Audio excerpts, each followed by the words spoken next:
నమస్కారం సార్, నా పేరు పత్తిపాటి వెంకనాయుడు సార్. మరి దన్నానిపేట విలేజ్ సార్, నెల్లిమర్ల మండలం సార్. నేను ఆర్మీలో 22 సంవత్సరాలు చేసి మొన్న మే 1నే 3 నెలలు అయింది సార్. మే 1నే జస్ట్ రిటైర్డ్ అయ్యాను సార్. అంతకుముందు నాకు ఊళ్ళో నుంచి అక్కడ ఏ రాజకీయాలు తిరగడం కానీ అక్కడ ఏం తెలియదు సార్. వాళ్ళు రాజకీయ కక్షల వల్ల మా ఇంటి పైన మాది ఆక్రమించామని చెప్పి ఒక రిపోర్ట్ చేశారు సార్. సర్లే మేము ఆక్రమించామన్నట్టుగా మేము కూడా వేరే వాళ్ళు ఏవో ఆక్రమించారు కదా అని చెప్పి మేము కూడా రిపోర్ట్ చేసాం సార్. మా రిపోర్ట్లకి ఏ స్పందన లేదు సార్.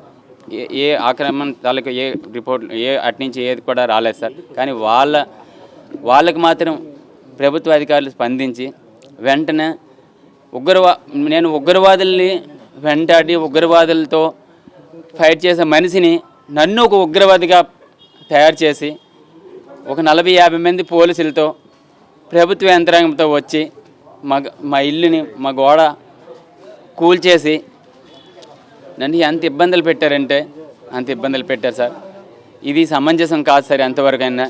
ఎందుకంటే వాళ్ళు పెట్టిన కంప్లైంట్కి మాత్రమే ఈ కూటమి గవర్నమెంటు ఆ మీద ఎలాంటి వాళ్ళు చెప్పారో ఎవరు చెప్పారో తెలియదు స్పందించి ఆ యంత్రాంగాన్ని పంపించి నాకు ఈ విధంగా ఇబ్బంది పెట్టింది. కానీ నేను పెట్టిన 2 కంప్లైంట్లకి ఏ ఆన్సర్ ఇప్పటివరకు లేదు. మిగతా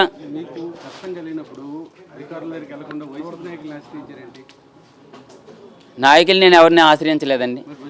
నేను ఎక్కడికైనా సార్ నేను నాయకుల దగ్గర ఎవరి దగ్గర రాలేదు సార్. నాకు ఈరోజు కష్టం కలిగింది కాబట్టి మీ మీడియా ఇక్కడ ఉంది కాబట్టి నేను మీ దగ్గర మాట్లాడుతున్నాను. మీరు నన్ను అడిగారు కాబట్టి నేను చెప్తున్నాను ఈ విషయం అంతా. నాకు ఏం కష్టం కలిగింది అని చెప్పి మీరు చెప్పమన్నారు కాబట్టి చెప్తున్నాను. లేకపోతే ఇంట్లోనే పడి ఉందును. ఒక ఉగ్రవాదులతో కలిసి ఉగ్రవాదులు వెంటాడే అంటే చేసిన నయన్ జవాన్ని నన్ను ఉగ్రవాదం చేశారు సార్. ఈరోజు విజయనగరం జిల్లాలో నెల్లిమర్ల మండలంలో దన్నానిపేట విలేజ్లో. ఆ తర్వాత సార్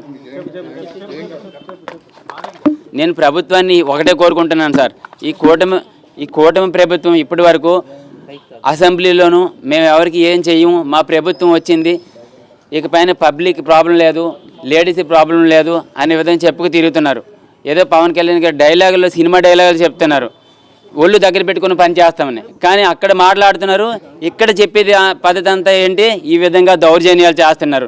ఇలాంటి ఎక్స్ ఆర్మీ మీద నేను ఏం చేయకపోయినా సరే, నాకు రాజకీయాలు తెలియకపోయినా సరే మా ఇంటి దగ్గరికి వచ్చి వాళ్ళు ఎవరో కంప్లీట్ పెట్టారని చెప్పి మా ఇంటిని ధ్వంసం చేశారు. కానీ నా రెండు కంప్లీట్లు తీసుకోకన్నా మొత్తం ఊరు సగం ఇంచుమించు వాళ్ళందరూ ఆక్రమించిన టీడీపీ నాయకులు వాళ్ళ దగ్గరికి వెళ్ళలేదు. వాళ్ళకి ఒక రిపోర్ట్ కూడా ఇప్పటివరకు వాళ్ళకి సెండ్ చేయలేదు. కానీ నన్ను మాత్రం ఈరోజు ఈ విధంగా హింసించి ఒక ఉగ్రవాదిలా చూసి ఒక 50-40 మంది వచ్చి ప్రభుత్వంతో పాటు నన్ను కొట్టి, మా ఆవిడని మా బంధువులందరినీ కొట్టి నన్ను ఇంట్లో నుంచి బయటకు లాగేసి మొత్తం అంతా ధ్వంసం చేసి నాకు కనీసం ఒక 2,50,000 నుంచి 3 లక్షల వరకు నష్టం సార్. ఆ గోడ మొక్కలు ఇంకేవేవో అక్కడ ఉన్నాయి సార్. మొత్తం అన్నీ ఇలాంటి దౌర్జన్యం ఈ రాష్ట్రంలో ఎప్పుడు ఇంకే ఇండియన్ ఆర్మీ జవాన్కి రాకూడదు సార్. ఎందుకంటే మేము ఎంత కష్టపడతామో ఎవరికీ తెలియదు సార్.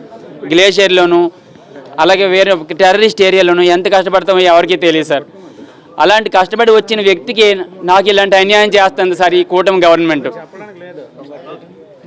దీనికి రెస్పాన్సిబిలిటీ తీసుకొని నాకు న్యాయం జరిగినట్టుగా చూడాలని నేను ఆ మోడీజీని కూడా కోరుకుంటున్నానండి.